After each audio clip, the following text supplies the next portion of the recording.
चलते हैं आगे। मान लीजिए a इज ग्रेटर देन 0 एक वास्तविक संख्या है, तो दो चीजें बताई गई इसमें, एक तो a जो है वो पॉजिटिव है और दूसरी वास्तविक संख्या, मतलब a जो है वो पॉजिटिव रियल नंबर है।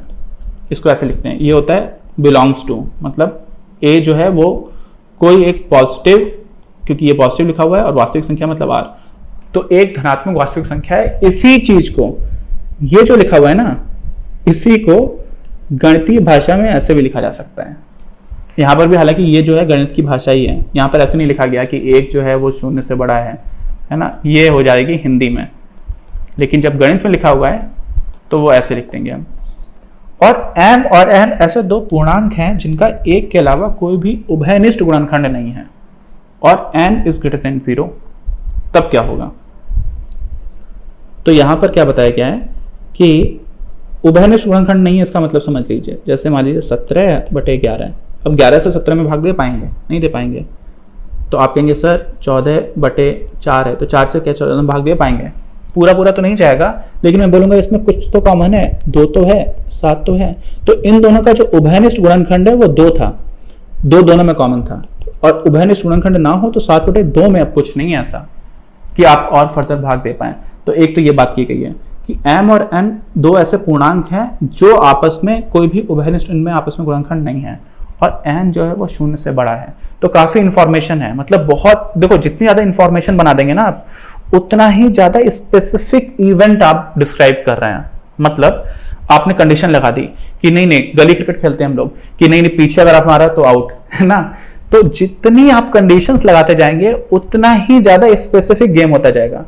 ऐसे तो सब कुछ खुला हुआ है, कुछ भी आप मान सकते हैं, फिर आप नियमों के आधार पर बहुत छोटी, बहुत पिन पॉइंटेड चीज की बात कर रहे होते हैं। तो यहाँ पर काफी चीजें बताई गई हैं कि a जो है वो पॉजिटिव रियल नंबर है, दूसरा n और m दोनों जो है को प्राइम है, मतलब कोई भी उभयनिष्ठ गुणनखंड नहीं है। तीसरी बात n जो है वो 0 से बड़ा है। अगर ये है तब क्या होगा?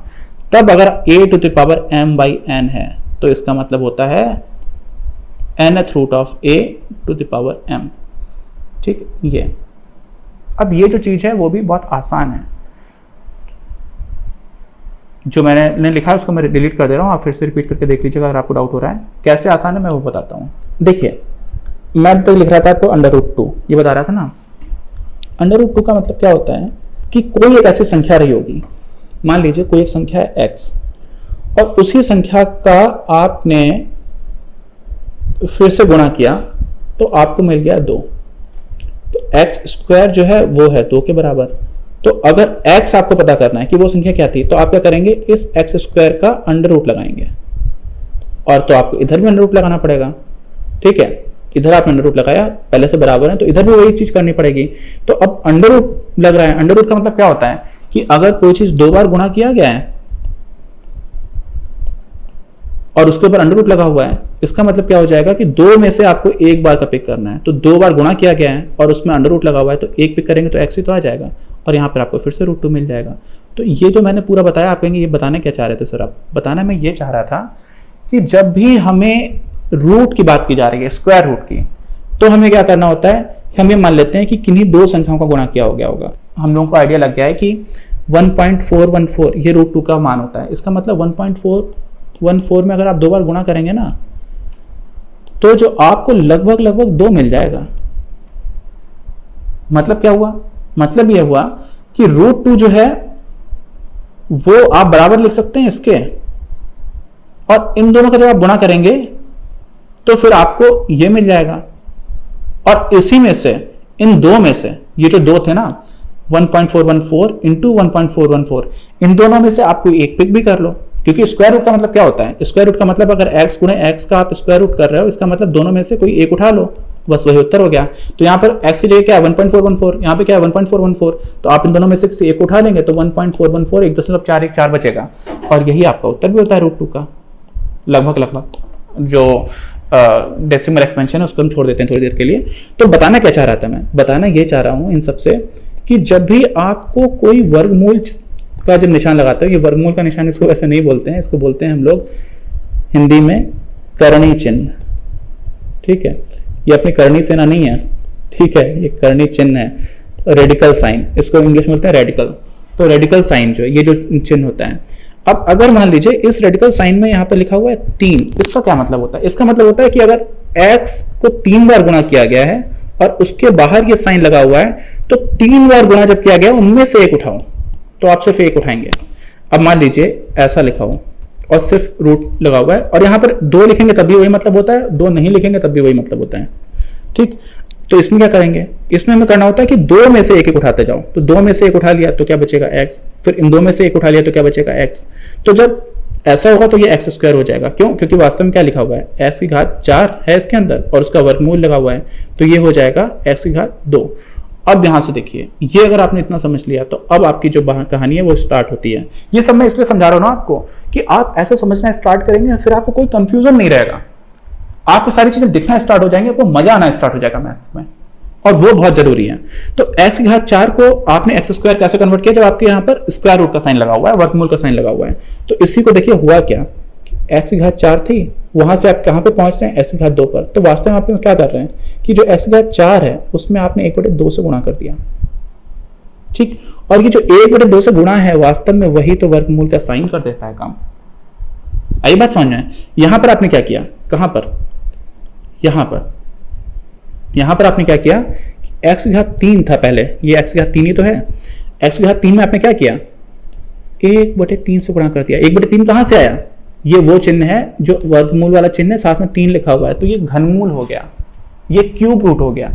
अब जितना यहां पर लिखा होगा उतनी बार में से हमें एक बार पिक करना होगा। ठीक है, जैसे मान लीजिए यहां पर मैंने लिख दिया 100, इसका मतलब क्या होगा कि जो अगर 100 बार x का गुणा किया गया होता तो हमें उनमें से एक x निकालने को मिलता। ठीक है, और वो एक x इसका उत्तर हो जाता। इसका मतलब क्या हुआ? रियल लाइफ एग्जांपल ले लेते हैं। आपके पास है 1000 और इस पे लिखा हुआ है 3। इसका मतलब 1000 को कुछ इस तरह से 3 संख्याओं से आपस में 3 बार गुणा किया गया हो एक ही संख्या का, और हमें 1000 मिल रहा हो। हम जानते हैं कि 10 का आप 3 बार गुणा करेंगे तो आपको 1000 मिल जाएगा, और इन 3 में से आपको एक ही पिक करना है। ये उत्तर हो गया, सीधा सा, कुछ नहीं करना है। लेकिन अब ऐसे सोचिए कि मान लीजिए कोई ऐसी संख्या लिखी हुई है जिसका आपको पता ही नहीं है, 2000 है मान लीजिए। अब कोई सीधी सीधी आप ऐसी संख्या ढूंढेंगे जिस संख्या का 3 बार आपस में गुणा करने पर 2000 मिल रहा हो, तो उनमें से आप एक संख्या पिक कर लेंगे, वो इसका उत्तर हो जाएगा। लेकिन ऐसी जो संख्या मिलेगी वो एक पूर्णांक नहीं मिलेगा आपको, और इसीलिए हमारे लिए ये चीज सोचना थोड़ा कठिन हो जाता है कि ऐसा कौन सा पूर्णांक होगा। जैसे मान लीजिए, उदाहरण के लिए मैं बता देता हूं कि मान लीजिए अब हम लोग ये कर रहे हैं, थोड़ा सा डिबेट नहीं हो रहे हैं, कॉन्सेप्ट को थोड़ा डिटेल में पढ़ने की कोशिश कर रहे हैं। अगर 13 का आप गुणा करेंगे 13 में तो हो जाता है 169, और फिर इसका 13 में अगर गुणा कर देंगे तो क्या हो जाएगा? 13 में 117, हासिल लेके 11, 13 78 और 11 9 हासिल लेके 8, 13 कम 13 8 2197। इसका मतलब अगर आपने यहाँ पर 13 गुणा 13 लिखा होता तो वास्तव में ये 2000 के ऊपर चला गया है। देखिए 2197 बड़ा है, इसका मतलब 13 से छोटी होगी संख्या। तो इसका जो भी उत्तर आएगा वो 13 से छोटा होगा। तो क्या 12 होगा? 12 का गुणा देखेंगे तो 12 बरैया 144 है ना, बरैया। अब 12 से फिर गुणा कर देंगे तो 12 चौक 48, हासिल लेके 4, 12 चौक 48 से 4 52, हासिल लेके 5, 12 कम 12 5 17, 1728। इसका मतलब कि 12 अगर होता इसके अंदर तो आपको यहाँ पर 1728 मिला, और 1728 तो छोटा है, ये 2000 बड़ा है, और यहाँ पर 2000 जो है वो छोटा है इससे। इसका मतलब जो भी उत्तर आएगा वो 12 से बड़ा होगा और 13 से छोटा होगा। ठीक, तो ये सब जो मैंने बताया ना, इससे आपको एक बार ये जो करणी चिन्ह है और इसके बाहर ये जो लिखा होता है, इनका आपको अच्छे से मतलब समझ में आने लगेगा। और जब आपको ये समझ में आ जाएगा तो ये जो भी आपको कंडीशंस बताई गई थी, स्पेसिफिक कंडीशंस और ये फॉर्मूला वगैरह, ये सब खेल हो जाएगा आपके लिए।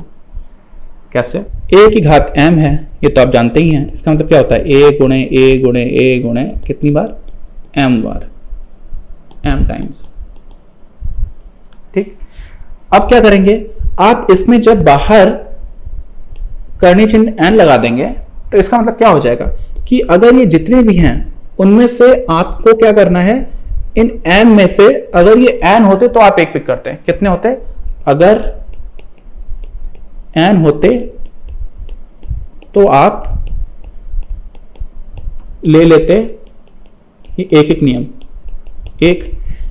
लेकिन अगर एक होते तो आप कितने ले लेते? 1/n। और हैं कितना? और हैं m, इसलिए आप कितने लेंगे? 1/n गुणे m। और यही तो है m/n, और यहीं से तुमने स्टार्टिंग की थी। देखिए एक चीज घूम फिर करके आ गई। तो अब कुल मिला के आपको समझ में आ गया कि ये जो चीज लिखी हुई है, यहां हम लोगों ने उल्टा स्टार्ट किया था और हम वापस में जो स्टार्टिंग में थी वहां पहुंच गए, यानी कि इसको हमने इसके बराबर प्रूफ कर दिया। और ये प्रूफ करने की जरूरत ही नहीं, इतना आसान ही है। ठीक, अब इसी पर बेस्ड हम कुछ क्वेश्चंस करना स्टार्ट करते हैं। इसमें आपको जो भी ना समझ में आया हो, मैंने अपने हिसाब से आपको सारी चीजों को बहुत धीरे धीरे क्लैरिटी के साथ बताने की कोशिश की है। लेकिन अगर आपको नहीं समझ में आया है तो प्लीज कमेंट करें। ठीक है, आप स्पेसिफिकली बताएं कि सर मुझे ये बात समझ में नहीं आई। मैं फिर से कोशिश करूंगा कि आपको कैसे नहीं समझ में आ रही है, और आप भी कोशिश करेगा कि आपको कैसे नहीं समझ में आ रही है, और हम दोनों लोग कोशिश करेंगे तो सब कुछ समझ में आएगा। ओके, अब इनको सरल करना है। अब अच्छा, एक और चीज है, मुझे बचपन में समझ नहीं आता था कि सरल करना क्यों लिखते हैं, है ना। जब मैं बहुत छोटा था तो समझ में आ गया मुझे जिस दिन, तो मुझे समझ में आया अच्छा सरलीकरण इसलिए बोलते हैं। मैंने लिखा कि मैं गया सर, गांव से आया था तो मेरे पास 100 रुपए थे। उसके बाद से मैंने 20 रुपए की तो बस की टिकट खरीद ली। उसके बाद से जब मैं उतरा तो मैंने कहा कि मेरे पास जेब में रुमाल नहीं और मुझे छींक आ रही थी, तो मैंने 5 रुपए का रुमाल खरीद लिया। उसके बाद से फिर मैंने क्या किया सर, 5 रुपए का रुमाल खरीदने के बाद से मुझे भूख भी लगी थी, तो मैंने 10 रुपए के आलू के बतासे पानी के बतासे खा लिए। और फिर मैंने और लालच आया तो मैंने 15 रुपए के आलू की टिक्की खा ली। तो उसके बाद मेरे पास सर इतने रुपए बचे। ठीक है, तो मैं करूंगा उसको थप्पड़ मार दूंगा पहले तो, है ना। वैसे मैं अहिंसा में काफी विश्वास रखता हूँ, लेकिन मूड इतना खराब कर देगा तो गुस्सा भी आ सकती है। मैं बोलूंगा बेटा तो तुम मुझे सीधा उत्तर बताओ ना कि कितने पैसे बचे। तो बोलेगा सर 100 थे, 20 का ये किया, 5 का ये किया, 10 का ये किया, 15 का ये किया, इतना है मेरे पास। तो मैं बोलूंगा सीधा उत्तर बताओ, क्योंकि फिर मुझे कैलकुलेट करना पड़ रहा है ना। और यही जब कोई मुझे सीधा उत्तर दे देगा कि 10 से 20 गया 80, 75, 65 और ये चला गया 50, कोई मुझे बोलेगा सर मेरे पास 50 रुपए बचे, तो मुझे सीधा सीधा समझ में आएगा कि कितने की बात कर रहे हैं। तो ये जो हमने हल किया है, हल करके हमने एक ऐसे उत्तर तक पहुंचा है जिसको समझना आसान है, उसी को सरलीकरण कहते हैं। ठीक है, अब देखिए आपको सरलीकरण का मतलब समझ में आ गया। हर चीज को मैं यहां पर बताता हुआ चलूंगा। जहां पर आपको दिक्कत आती है ना मैथ्स में, कोई भी चीज जो है आपको कहीं पर भी क्वेश्चन आता है कि सर ये क्यों होता है, इसको ऐसा क्यों बोला जाता है, ये मुझे कभी समझ में नहीं आया, आप कमेंट करके बताइए, मैं आपको डेफिनेटली बताने की पूरी कोशिश करूंगा। नहीं आता होगा तो देख के बताऊंगा, सीख के बताऊंगा। चलिए, ये है पहला, सरल करना है। इसमें 2 की घात 2/3 है गुणे 2 की घात 1/3। हमें पता है जब सेम बेस है और दो संख्याओं को हम आपस में गुणा करा रहे हैं सेम बेस के साथ दो घातों का, तो क्या करेंगे, दोनों को जोड़ देंगे, 2/3 प्लस 1/3 क्या। अब ये भिन्न को आप अलग से सॉल्व करिए, लेकिन सॉल्व करना बहुत ही आसान है क्योंकि हर कॉमन है, तो दोनों ऊपर वाले सीधे सीधे जुड़ जाएंगे। 2 + 1 हो गया, तो क्या हो गया, 2 की घात 3/3। अब 3/3 का मतलब 1, इसका मतलब 2 की घात 1 और 2 की घात 1 का मतलब 2। तो ये तो होगा आपका बल्ले बल्ले आंसर आ गया। दूसरा क्या है, देखिए एक बार आपको अगर क्लैरिटी हो जाती है ना तो आप करते चले जाते हैं खटाखट और आपको बिल्कुल टाइम नहीं लगेगा। दूसरा है 1/3⁵, इसकी पूरे की घात 4। हमें पता है कि अंदर कुछ भी है, कोई भी घात लिखी हुई है और उसके बाहर अगर हम घात से गुणा करते हैं तो क्या करना होता है, हमें गुणा करना होता है। और ये जो लिखा हुआ है ना, इसी को आप समझिए कि 1/3 की घात 5 को हम क्या लिख सकते हैं, 3 की घात -5। यही तो हम करते आ रहे थे पहले। अब इसके बाहर घात लगी हुई है, तो जब भी ब्रैकेट के बाहर ऊपर घात लगी हुई है तो हम क्या करते हैं, सेम बेस के ऊपर तो उन दोनों का आपस में गुणा करा देते हैं। क्या हो गया, 3 की घात -20। और इसको फिर से हम 1/, वाली फॉर्म में लिखेंगे तो 1/3 की घात 20, उत्तर आ गया। ठीक है, अब अगला प्रश्न उठा लेते हैं, 7 की घात 1/5। इसमें भाग दे रहे हैं आप 7 की घात 1/3 से, सेम बेस है, भाग दे रहे हैं तो क्या करना होता है, घटा देना होता है। 1/5 से आप 1/3 घटाएंगे। अब देखिए यहाँ पे जो भिन्न है उसमें हर सेम नहीं है, इसलिए क्या करेंगे, इसका लासापा लेंगे। लासापा कितना हो जाएगा, 15। लघुत्तम समापवर्त, तो 5 से 3 बार भाग जाएगा, 3 से 5 बार भाग जाएगा। अब क्या हो जाएगा, 7 की घात -2/15। ठीक है, अब -2 आ गया तो क्या करेंगे, 1/7 की घात 2/15 हो गया ना। कुछ कंफ्यूजन तो नहीं है। लोग ये सब देखते हैं कभी कभी तो डर जाते हैं बच्चे, कोई डरने की जरूरत नहीं है भाई, माइनस है तो 1/, में आप लिख दीजिए।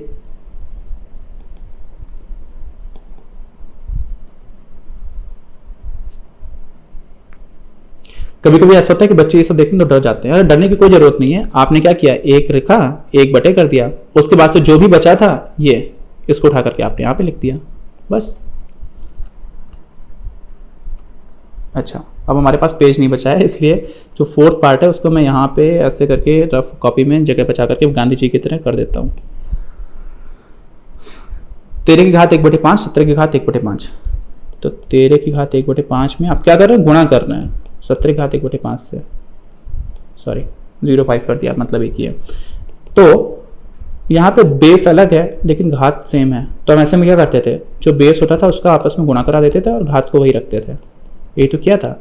अब इसका गुणा करेंगे तो क्या हो जाएगा, ये 221 हो जाएगा। मैंने कैसे बता दिया इतनी जल्दी मैंने इसका गुणा नहीं किया, मैंने क्या किया आपको ट्रिक बता देता हूँ। 13 है 17 है, कोई भी दो संख्या है, जैसे 13 है 17 है, इसके बिल्कुल बीच में क्या आएगा 15, और अगर इन दोनों का गुणा करना है तो आप 15 का गुणा कर दीजिए। 15 का स्क्वायर मुझे पता था 225, और जितने का अंतर है उतने का ही आप स्क्वायर करके घटा देंगे तो आपको उत्तर मिल जाएगा 221। अब जिसको नहीं समझ में आया हो ये कभी अलग से बता दूंगा, डायरेक्टली टॉपिक नहीं है। जैसे मान लीजिए मैं एक दूसरा उदाहरण देता हूँ, 11 में आपको 9 का गुणा करना है तो ये तो सीधे ही पता है 99 है ना, जैसे बड़ी संख्या हो। 23 का आपको 27 में गुणा करना है तो क्या करेंगे, 25 का स्क्वायर क्या होता है 625, तो ये 621 हो जाएगा, 4 घटा देंगे, 2 का स्क्वायर घटा देंगे। ऐसे मान लीजिए 22 में आपको 28 से गुणा करना है तो क्या करेंगे, 25 का स्क्वायर से आप 9 घटा देंगे तो क्या मिल जाएगा आपको 616 मिल जाएगा। ठीक है, ऐसे ही मान लीजिए ऐसे मान लीजिए आपको गुणा करना है 18 का और 32 का, तो आप क्या करेंगे 49 घटा देंगे, तो 49 घटाएंगे तो कितना मिलेगा 576 मिल जाएगा। सही है क्या, हाँ सही है। क्या किया मैंने 625 से 49 घटा दिया। ठीक, अब ये मेरी प्रैक्टिस से है और जरूरी नहीं है कि आप यहाँ पर घटाएंगे तो आप सारे डायरेक्टली 80 से गुणा कर देंगे तब भी हो जाएगा, लेकिन कभी कभी फायदा हो जाता है। जैसे मान लीजिए आपको गुणा करना है 51 × 49, तो आपको 50 का स्क्वायर तो पता है, 50 का स्क्वायर से आप एक कम कर देंगे तो इसका उत्तर हो जाएगा 2499। तो ये चीज थी। तो ये जो ट्रिक है ये साइड में ट्रिक आती रहेगी। कई लोग ऐसा होता है कि सिर्फ वीडियो बनाते हैं ट्रिक्स दिखाने के लिए, तो ट्रिक्स का कोई ऐसा इतना बड़ा रोल होता नहीं है। और आज के टाइम पर जब हमारे पास कैलकुलेटर्स हैं, कंप्यूटर्स हैं, तो कैलकुलेशन हमारे लिए चैलेंज नहीं है, गणना करना हमारे लिए चैलेंज नहीं है, चीजों को समझना चैलेंज है कि चीज हो क्या रहा है, असली खेल क्या हो रहा है। ठीक है, उम्मीद करता हूं कि आपको 9th क्लास का ये पहला चैप्टर अच्छे से समझ में आया होगा। इसमें जहां पर भी आपको तकलीफ हो, कहीं पर भी आप मुझे बताइएगा, मैं क्या इंप्रूवमेंट्स कर सकता हूं आप मुझे वो भी बताइएगा। कहीं कहीं पर अगर आपको लग रहा है कि सर आप ज्यादा इंग्लिश के शब्द बोल रहे हैं तो मैं उसकी भी कोशिश करूंगा। मेरी राइटिंग में इंप्रूव करने की कोशिश कर रहा हूं। बात है कि राइटिंग मेरी इतनी खराब नहीं है, लेकिन इस पर जब मैं लिखता हूं ना तो ये थोड़ा सा डिजिटल है और ये थोड़ा सा राइटिंग मेरी डिस्टर्ब कर देता है, तो फिर भी मैं कोशिश करूंगा। अगर आपको किसी भी तरह की तकलीफ हो रही है आप मुझे बताइएगा। अगर आपको ये वीडियो पसंद आया तो प्लीज इसे अपने दोस्तों के साथ शेयर करें, लाइक करें, आपके अपने चैनल अपनी क्लास को सब्सक्राइब करें और बेल आइकन को प्रेस करना ना भूलें। Thank you very much, have a nice day.